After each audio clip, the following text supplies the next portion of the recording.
तो नरसिंह जी को लगा आज ही चलना चाहिए। प्रबंध के लिए नरसिंह जी ने बहुत हाथ पांव मारा। जैसे हर बार वो जाते थे ऐसे गए लोगों के पास, लेकिन सबने जवाब दिया।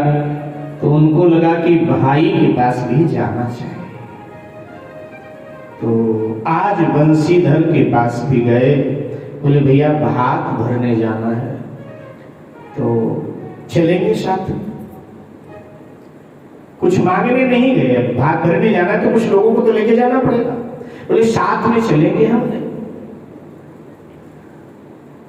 तो जिनको भजन सुनाता है उनके पास नहीं गए। बोले भजन सेठ साहूकारों को सुनाते हैं, लेकिन अब सबके अपने काम है, सबने मना कर दिया। तो कहा सबने मना कर दिया तो मैं ही बिना काम का हूं, मेरे पास कोई काम नहीं है। ऐसा करना, उस काली बटिया को ही साथ ले जा। शालिग्राम जी को कहा कि उस काली बटिया को ही साथ ले जा, जिसपे चंदन तुलसी दल चढ़ा करके सारा दिन आरती उतारता है, दिन भर में 5 बार। काली बटिया को ले जा, वही काली बटिया तेरा भात भर देगी। अब उससे बड़ा कौन हो सकता है तेरे लिए। नरसिंह जी ने कहा भैया मुझे जो कहना है कह लो, मेरे भगवान को ऐसा मत। अरे शालिग्राम भगवान को ऐसा बोलो। कोई बात नहीं भैया, आप नहीं जाओगे तो वो तो हमारे साथ ही सदा रहते हैं, वो तो जाएंगे ही। फटकार दिया भाई ने। तो विचार किया अकेले जाना भी ठीक नहीं। याद आया जूनागढ़ में एक आश्रम था सूरदास का, जहां सब सूरदास रहते थे। तो उनके महंत के पास गए, महंत जी को दंडवत प्रणाम किया और कहा महंत जी मुझे बिटिया का भात भरने जाना है, अब हमारे साथ और कोई जाने को तैयार नहीं, तो कुछ महात्मा हमारे साथ भेज देते तो चलकर हमारी बिटिया को आशीर्वाद देकर आते। महंत जी ने कहा हाँ हाँ ले जाओ। और 16 अंधे महात्मा उन्होंने नरसिंह जी के साथ कर दिए। बोले जा भाई नरसिंह जी के साथ। अब 16 अंधे महात्माओं को लेकर नरसिंह जी अपने आवास पर आए। फिर विचार किया कि अब आंख वाले होते तो पैदल ही यात्रा चालू कर देते, लंबे कदम रखते हुए, लेकिन ये ठहरे सूरदास, अब इनको तो हाथ पकड़कर चलाना पड़ेगा, धीरे धीरे चलेंगे, ऐसे तो महीनों लग जाए, क्या करें। तो जिस किसान के खेत से बथुआ लाए थे उसकी याद आई, नरसिंह जी उसके पास गए। बोले भैया मुझे अपनी बिटिया के गांव जाना है, अपनी बैलगाड़ी दे दोगे। उसने कहा हाँ मेरी बैलगाड़ी आती है, मगर जी ले जाओ। अब वो भी कोई बड़ा किसान नहीं था, माली हालत उसकी भी ठीक नहीं थी, पुरानी बैलगाड़ी थी, बूढ़े बैल थे। सो उसने कहा ले जाओ। अब बैलगाड़ी में नरसिंह जी ने 16 संतों को बिठाया और 16 संतों को नरसिंह जी बिठा करके और स्वयं बैठे बैलगाड़ी पर, बैलों की लगाम अपने हाथ में थामी और बैलों की लगाम थाम करके नरसिंह जी चल पड़े।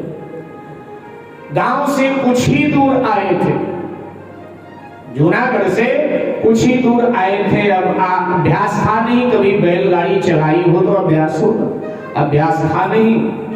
कहीं बैलों की बागडोर टेढ़ी तिरछी खींच दिया और रास्ते से बैलगाड़ी को लेकर के भगे। एक खड्डा आया, बैलगाड़ी का धुरा टूट गया। अब धुरा टूट गया तो क्या करें, कैसे खड्डे से बैलगाड़ी निकालें। सो नरसिंह जी ने संतों से कहा कि भैया सब नीचे आ जाओ। नीचे आ गए सब। तो 8 को नरसिंह जी ने बैलगाड़ी की एक तरफ और 8 को एक तरफ, 2 पहिए होते हैं ना, तो 8 को इधर लगाया, 8 को इधर लगाया और नरसिंह जी आगे बैठे। अब नरसिंह जी जब आवाहन करते कि धक्का लगाओ, बैलगाड़ी जिसे गड्ढे से डालो, धक्का लगाओ, तो अंधे साधु 8 धक्का आगे को लगाओ तो 8 धक्का पीछे को लगाओ। अब वही की वही फंसी बैलगाड़ी, बड़ी मुश्किल। दिन ढलने को नरसिंह जी ने कहा है तो कैसे पहुंचेंगे बेटी के गांव, तो बड़ा मुश्किल हुआ, क्या करें। इतने में नरसिंह जी ने देखा कि सामने से तो बढ़ई आ रहा है, आज की भाषा में कारपेंटर आ रहा है। और कारपेंटर और कोई नहीं था, स्वयं उनके सांवल साहब ठाकुर श्री द्वारिकाधीश भगवान स्वयं कारपेंटर बनकर बढ़ई आरी बसूला सब लिए हुए आ रहे थे। बाबा जय सीताराम की, भैया जय सीताराम की, जय सीताराम की। बाबा काहे को परेशान हो? भैया ये बैलगाड़ी का धुरा टूट गया, बैल रास्ता भटक गए और अब ये गड्ढे से बैलगाड़ी निकल नहीं रही। आप कौन हो भैया? बोले आप हमारे वेशभूषा से नहीं पहचान रहे, हम कारपेंटर हैं। बढ़ई, अच्छा अच्छा अच्छा भैया, क्या काम करते हो? बोले यही लकड़ी का सामान टूट फूट जाए सब काट पीट करके ठीक करता हूँ। भैया फिर हमारी बैलगाड़ी ठीक कर। ठीक है, हटो तुम लोग हटो, पहले तो गड्ढे से निकाले। अब जैसे धक्का दिया, भगवान स्वयं है बढ़ई के वेश में, जैसे धक्का दिया बैलगाड़ी एकदम बाहर। और अब तो क्या था, आरी बसूला निकाला और काट छाट करके एकदम सब ठोक ठाक करके ठीक कर दिया। बोले बैलगाड़ी आपकी ठीक कर दिया। अच्छा ये तो बताओ, बैलगाड़ी तो ठीक कर दिया, मेहनताना? बोले भैया मेहनताना के नाम पर तो कुछ नहीं मेरे पास, ऐसे नहीं चलेगा बाबा। देखो हम काम तो कर देते हैं लेकिन काम के बाद में दाम लेते हैं, हमारा यही पेशा है, इसलिए कुछ तो देना पड़ेगा। बोले भैया कुछ नहीं। बोले झूठ बोलते हो, कुछ ना कुछ तो होगा। बोले भैया हम साधु हैं, हमारे पास तो भजन है। बोले चलो एक भजन सुनाए दो। और जैसे का एक भजन सुनाए दो, क्योंकि नरसिंह जी 2 भजन रोज प्रातः काल भगवान को सुनाते थे। घर से बाहर जाने से पहले 2 भजन जरूर सुनाते थे। आज बेटी के यहाँ जाना था तो उधेड़ बुन में बेचारे लगे थे, इसलिए आज भजन वजन नहीं सुना पाए। भगवान ने कहा कोई बात नहीं, रास्ते में सुनूंगा भजन तुझसे मैं, कोई बात नहीं। बड़ा बेटी की याद आ रही तुझे, आ रहा हूँ रास्ते में। अब धुरा टूटा और ये काम के तुम्हें भजन सुनाओ। और जैसे कहा कि भजन सुनाओ तो नरसिंह जी संतों से बोले भैया चलो हमारे साथ तुम लोग भी गाओ। अब किसी के हाथ में मजीरा था, किसी के हाथ में ढोलक था, किसी के हाथ में चिमटा था, किसी के हाथ में खड़ताल था और सब गाने लगे दीनन के नाथ दयालु हो, भजो राधे गोविंदा, दीनन के नाथ दयालु हो, भजो राधे गोविंदा, राधे गोविंदा, भजो राधे गोविंदा, राधे गोविंदा, भजो राधे गोविंदा, राधे गोविंदा, भजो राधे गोविंदा, राधे गोविंदा, भजो राधे गोविंदा। दीनन के नाथ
जीवन के नाथ दयाल हो,